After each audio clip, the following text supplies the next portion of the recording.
A few winters ago, this incident occurred. I had finalized my divorce about 6 months prior, and quite frankly, I needed a reset. Christina, my girlfriend at the time, suggested we take a trip somewhere quiet, different from the chaos I'd been dealing with. We found a rental on a lake in upstate New York, and I booked it for a week without much thought. The place was exactly what I was looking for, a modern but cozy house positioned right on the lake, surrounded by woods with only a few other properties scattered along the shoreline, most of them empty. It wasn't peak season for lakefront living. I welcomed that though. I really just wanted to be as far from civilization as possible. The host wasn't going to be there, but he gave us detailed instructions on where to find the keys and other standard Airbnb stuff. We arrived in the morning, and when we got there was a small package sitting on the front steps waiting for us. There was no return address, just a little handwritten note that said, "Enjoy your stay. Make sure to stay warm."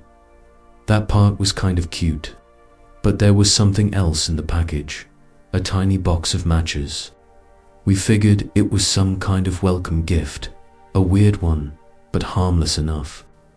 Christina made a joke about how upstate people have always been a little odd, and that was that. The next 2 days were exactly what we wanted. Long hikes through the snow, hot drinks by the fireplace, total peace and quiet. Oh yeah, I should probably mention that the snow had been steadily falling since we arrived. Not quite a blizzard, since there wasn't that much wind or fog, but enough snow to make the landscape feel untouched. It was perfect. I think it's a good time to describe the layout of the house, at least somewhat. The master bedroom, where we slept, was on the 2nd floor. It had these massive windows across from the bed that overlooked the lake.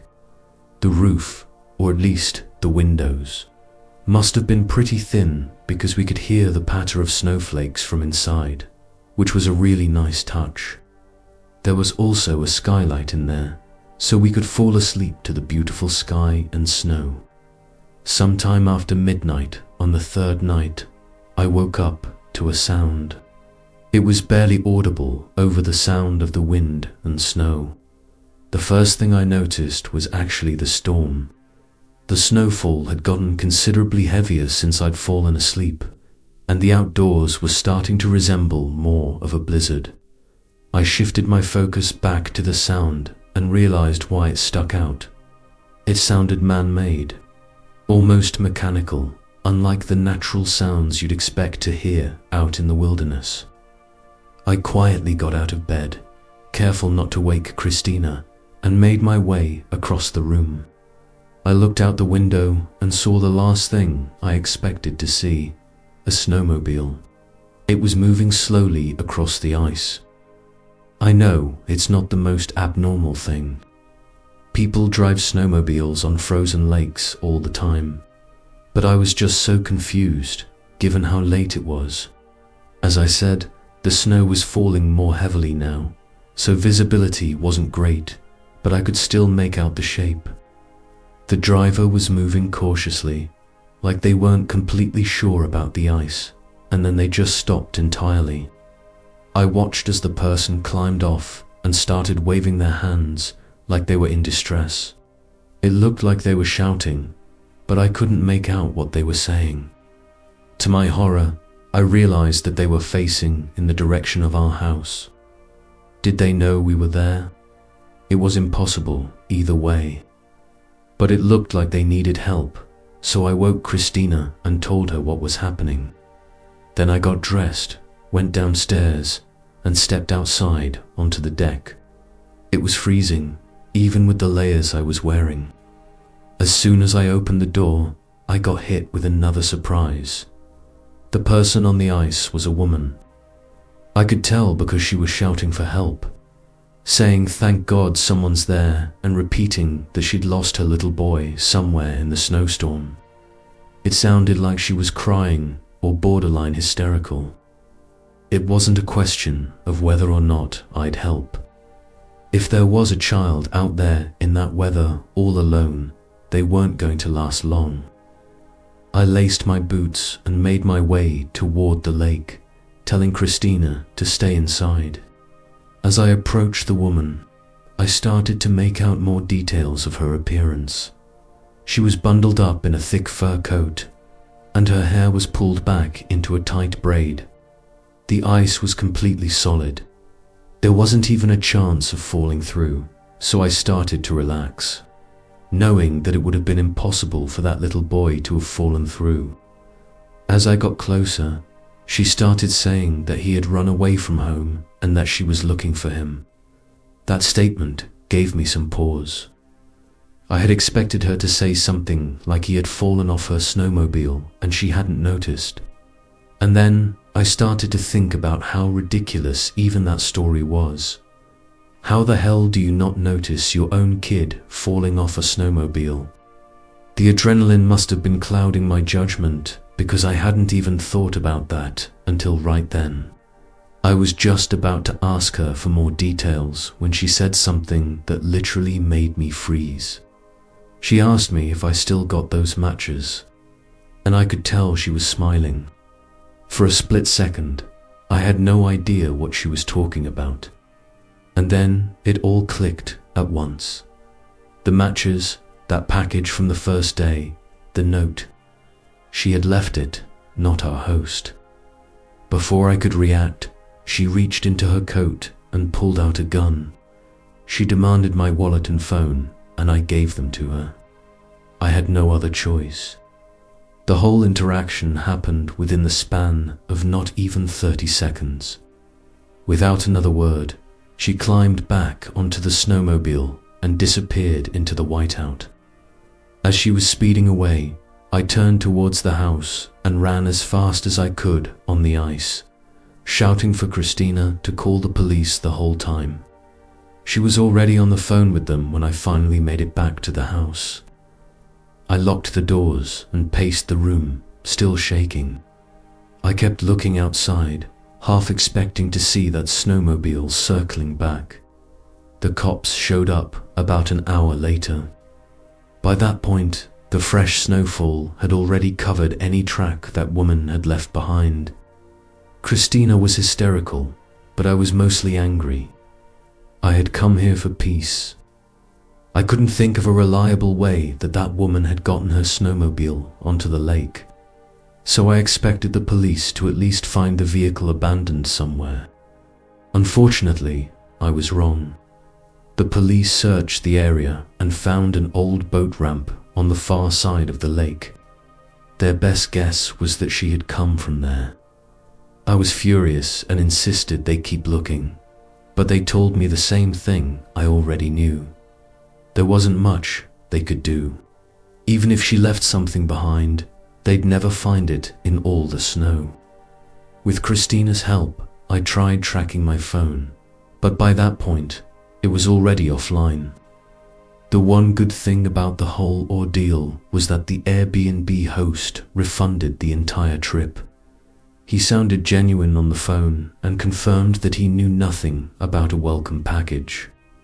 But something about the whole thing didn't sit right with me. How could that woman have possibly known we'd be staying there? And why go to such elaborate lengths just for a simple robbery? I couldn't help but think the host had something to do with it, but I had no proof. I brought it up with Airbnb, but they were about as helpful as you'd expect. I know I've always been a paranoid guy, but for the longest time after that, I couldn't help but feel that my ex-wife had something to do with it. It honestly makes me angry writing about this. I can just imagine her stupid face laughing at my expense. I've since come to terms with how likely that possibility is, but the whole thing still doesn't make any sense, even now. I have no idea why someone would do all of that just for a wallet and phone, unless they were seriously messed up in the head and got some kind of sick pleasure out of it. Story 2, paraphrased. This happened a few years back. The property in question is a 2-story lake house in Northern California that my family owns. We visit for a couple of short weeks out of the year during prime-time summer weather. When my younger sister and I were little, we used to climb into the attic and pretend we were camping, using sleeping bags. We would even bring our puppy up there. There was one small window in the attic that we would peer through to look down at the lake. We always got a kick out of watching people. In our early teenage years, we got a bit too big for both of us to stay in the attic comfortably, so that put an end to our sleeping bag antics. Looking back, it was a little sad, but everyone's got to grow up eventually. When our grandparents died, my parents inherited the remainder of their furniture. We had space to fit the bigger furniture pieces, but the attic ended up getting stuffed with the smaller hand-me-down items my parents didn't really have the heart to get rid of, as it was all they had left of my nana and pop. It felt bittersweet putting all of my grandparents' stuff up there, but it felt reassuring knowing that little pieces of their most cherished items were still watching over us, in a way. That whole period honestly felt like the ending of my childhood, and I bet my sister would agree.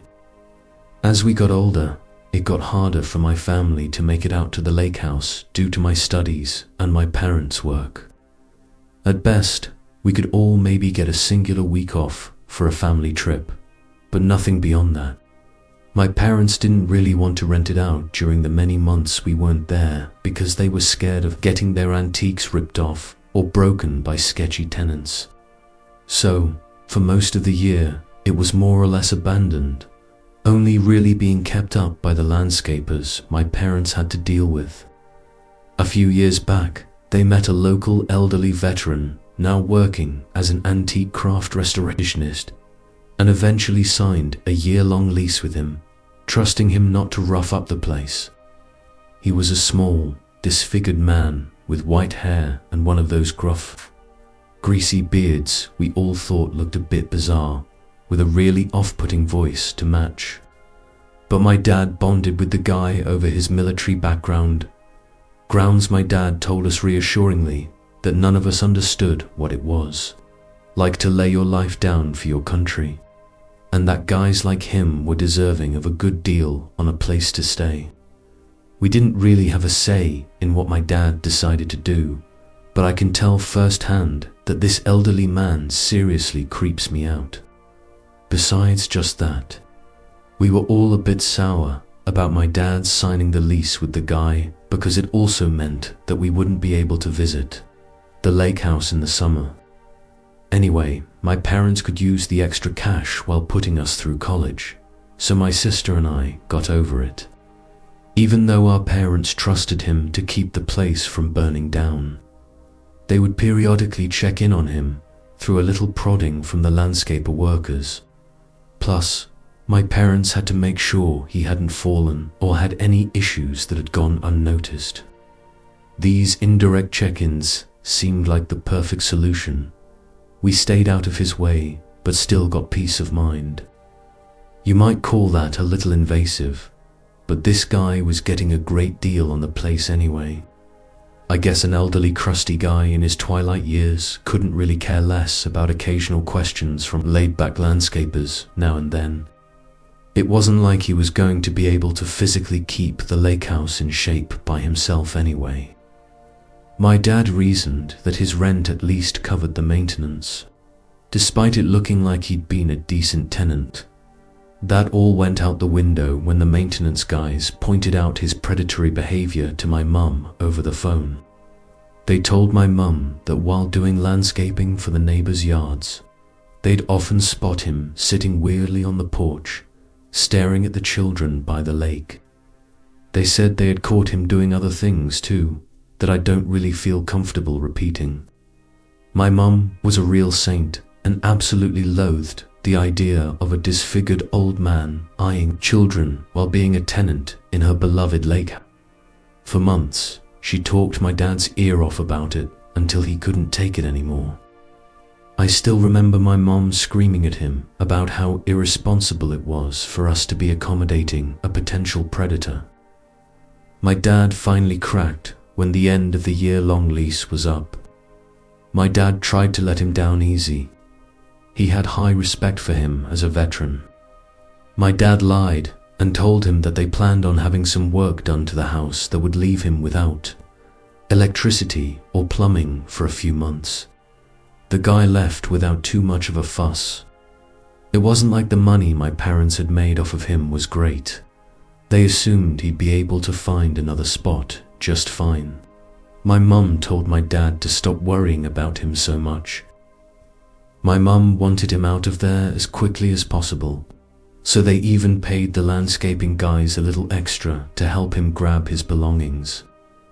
Admittedly, I was also kind of happy to see him gone. It had always felt weird that someone so strange had basically unlimited access to our house, anyway. About a year after that, my younger sister graduated college, so my parents seized upon the opportunity, clocked in their sick days, and flew us out for a summer trip at the lake. My parents had recently gotten a black lab mix named Bear, who my sister hadn't met yet, so she was especially thrilled. I'll skip all the irrelevant stuff. But by the time we actually made it to the house, the sun had just started setting. So we decided to leave Bear inside while we grabbed dinner in town. The house wasn't stocked with groceries or anything, so we didn't really have another option. Before we left, I noticed Bear was acting strange. His ears were perked up, and he kept pacing like he was waiting for something. I figured he was just jet-lagged from the long trip and brushed it off. We weren't gone long, just enough time to eat and let the heat die down. But when we stepped back inside, something felt off, like seriously off. Before I could say anything, I saw Bear. He was sprawled out at the foot of the stairs, panting hard. My sister screamed, and I realized there was blood smearing the floor beneath him. My mum immediately pulled out her phone, presumably to call 911. Without a word, my dad made his way into the kitchen and grabbed a knife. I followed suit, and the two of us slowly made our way around the house, searching for the intruder. By the time we made it to the top floor, my dad motioned for me to stop. It took me a second, but I ultimately realized what he was looking at. The attic hatch was open. It wasn't wide open, just cracked, but enough that we could see the faint glare of a flashlight shining down. I'm not proud to admit it, but I was petrified in fear in that moment. If it weren't for my dad, I don't know what would have happened. Without hesitation, he yanked the hatch and started bounding up the ladder. I didn't follow this time. I was too scared. I listened, expecting to hear some kind of fight, but no such sound came. Instead, a few moments later, my dad climbed back down the ladder, seemingly calm. He whispered to me that it was our old tenant, and I could tell that he was really torn about what to do. My mum eventually came running up the stairs, and when she found out what was going on, she started screaming at the top of her lungs. My dad wanted to let the guy go, but my mum wasn't having it. She had called the police already anyway, so that was that. When the police arrived, they went up to the attic and carried the guy down the ladder. He looked like he was in really bad shape, and I could tell my dad had nothing but sympathy. The police found our house key on his person, which also angered my mum, because my dad had told her that he had changed the locks. Luckily, Bear survived, although he was seriously injured. As awful a thing as that man had done, my dad refused to press charges, no matter what my mum or sister said to convince him. That was actually one of the biggest fights my parents ever had, and I never understood why my dad had so much sympathy for someone who had literally stabbed his dog. This all took place about a year ago, and we haven't been back to the lake house since. I really hate to say it, but this experience seriously tainted my childhood image of that house. I can't say I want to go back anytime soon. Story 3, paraphrased. This happened last summer. I was 20 years old. My name is Kevin. My friend James comes from a very wealthy family. His dad is like an IP lawyer who contracts with the US government or something. They've got a bunch of properties all over the country and a handful of international ones too. That's the kind of wealth I'm talking about. One of their houses is on a relatively large but overall pretty secluded lake. The lake itself isn't so big that you can't see the houses on the other side of it, but it would be a workout and a half swimming across the whole thing. James' parents were never around, so he pretty much had unlimited access to that house, and he often invited friends over, with permission, of course. There's something about being out on the lake that makes you feel invincible. It's a different feeling than the beach, for sure. I'm not really sure how to explain it, but there's more of an exclusive vibe to it. Hopefully, I can be successful enough to afford one day. Like I said, the lake itself is pretty secluded. Big, fancy houses line the perimeter, but most of them would usually sit dark and empty.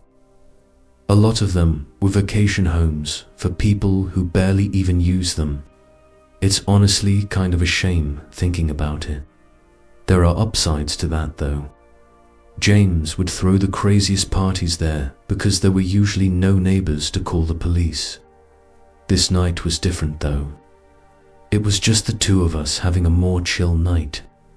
I won't get into it, but I had just broken up with my girlfriend of 3 years and I was in dire need of some bro time.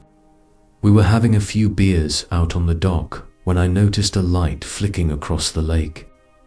I can't remember exactly what time it was. At first, I thought it was just the sun perfectly reflecting off something into my... But even when I moved my head to the side, I could still see it. It was flashing like someone was turning a light on and off repeatedly. I told James, and the two of us became fixed on it, trying to figure out what it could be. At some point, we realized the flashing wasn't random. It was following a pattern. 3 short bursts, followed by 3 longer ones, followed by 3 short ones. I guess I'm dumb for not knowing this, but James snapped his fingers and said it was Morse code. I looked at him like he was crazy and asked him when in the world he had learned Morse code. He told me he didn't actually know it, but he knew what 3 short, 3 long. 3 short means SOS. I called BS and pulled out my phone. But to my surprise, he was actually right. Like I said, maybe I'm dumb for not knowing that, but I'm not really one for obscure knowledge, anyway. The flashing continued for another minute or so, following that same pattern, before stopping abruptly. The two of us had just been staring at it the whole time. I really didn't know what to think. It could have been a joke, but there was always that chance that someone was actually in trouble. James immediately suggested calling the cops, but I reminded him that we'd been drinking and we weren't legal yet. I was honestly fighting a DUI charge at the time, so the last thing I needed was another run-in with the police. He wasn't thrilled about that answer, and I could tell he was torn about the situation. The two of us couldn't really think of a rational explanation besides a kidnapping or something along those lines. We thought it might have been someone who had fallen and needed help, but that didn't make any sense because they probably would have just called the police. We've always been those adventurous, delinquent type guys, so we decided it was worth checking out ourselves. If it turned out to be serious, we'd call the police then. We went back inside. James' brother had a bunch of switchblades lying around his room. He was kind of a weird kid, so he grabbed a few of them just for peace of mind. James said he was good to drive and that we should drive around the lake to that house. But I told him I really wasn't comfortable with that, for obvious reasons. About my situation, and I laughed it off. If we weren't driving, there was only really one other option. The two of us walked back out to the yard and dragged James' dad's kayak into the water. We were laughing at first, enjoying the adventure of it all, but the further out we got onto the lake, the quieter we got. I think both of us realized how dumb of an idea it was, but neither of us wanted to be the one to spoil the fun. The sun had almost fully set at that point, and it was getting harder to see. It wasn't pitch black or anything. We had light from some of the lake houses to guide us, but it was still a bit unsettling. As we got closer, the house came into view. It was big, like the others, but it was obviously not maintained very well. For starters, the dock was half collapsed. Literally half of it was just sunken into the water. The flashing had also stopped, which was kind of a bad sign, too. We had planned on just tying the kayak to the dock, but we obviously couldn't do that anymore, given how unstable it looked. Luckily, the yard wasn't too high up above the water, so we beached the kayak on the yard instead, careful not to slip on the rocks. I felt the adrenaline rush start coming on. I could tell James was feeling the same thing. We looked up toward the house. The light had been coming from the second floor, that much we knew. James was freaking out at that point and insisted that we just leave and call the police. I told him we'd have to kayak all the way back to his house to even do that, as there was no service on the lake and that we needed to connect to Wi-Fi. I reminded him that we had explored 1 million abandoned buildings before and this wasn't too different. He wasn't thrilled with that logic, but agreed anyway. Believe me, I know how dumb this was. Everyone I talk to about this shares that same opinion, but I've never been one to make good decisions, and neither is James. We didn't walk to the front door. That would have been suicide. Instead, we crept around the house until we found a window that was unlocked. The two of us silently slipped inside. The house was empty, not just abandoned, but empty, like stripped. There was no furniture and no junk in there either. To be frank, there were no signs that anyone had ever even lived there. The floors and walls were completely bare. We moved cautiously through the rooms, looking for the stairs. There was no one in sight, and all the rooms were just as empty as the first one had been. We finally found the stairs and slowly made our way up. I had made a mental note of where the window was, and we slowly walked down one of the hallways until we got to what I guessed was the room the light had been coming from. I pressed my ear against the door and heard nothing. I glanced over at James. He nodded, and I carefully pushed the door open. The room was empty, with the exception of one thing by the window. I tiptoed over to it and realized what it was. One of those old projectors, and it was facing the window. Alarm bells immediately started going off in my head. This was a trap someone had set up deliberately.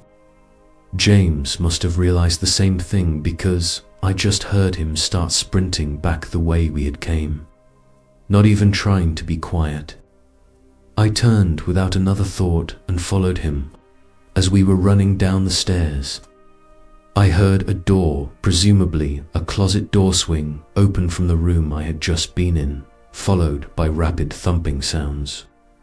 We bolted down the stairs and back through the house to that first window.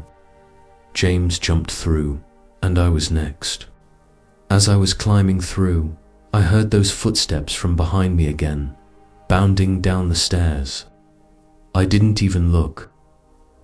I just made it through the window and ran to catch up with James, who was already down by the lake's edge.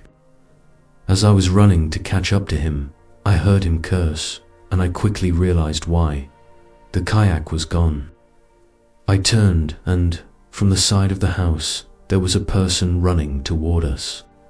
I could barely process what I was seeing. He was fast. I couldn't get a good look at him, but he was big, definitely an adult. I pulled out my switchblade, ready to defend myself. I expected James to do the same, but instead, he turned and jumped straight into the lake sneakers, hoodie, everything. I didn't even think, I just followed. The water was freezing, but I didn't care. I swam as fast as I could, trying to fight the burning sensation in my arms and legs.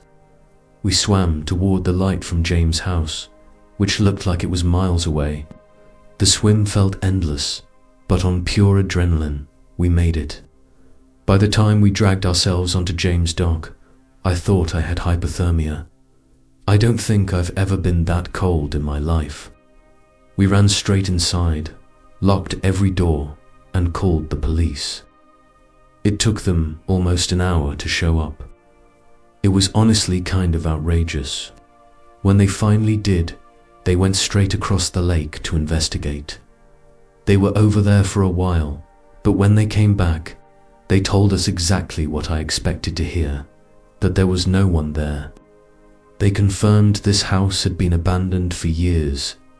No signs of recent occupancy.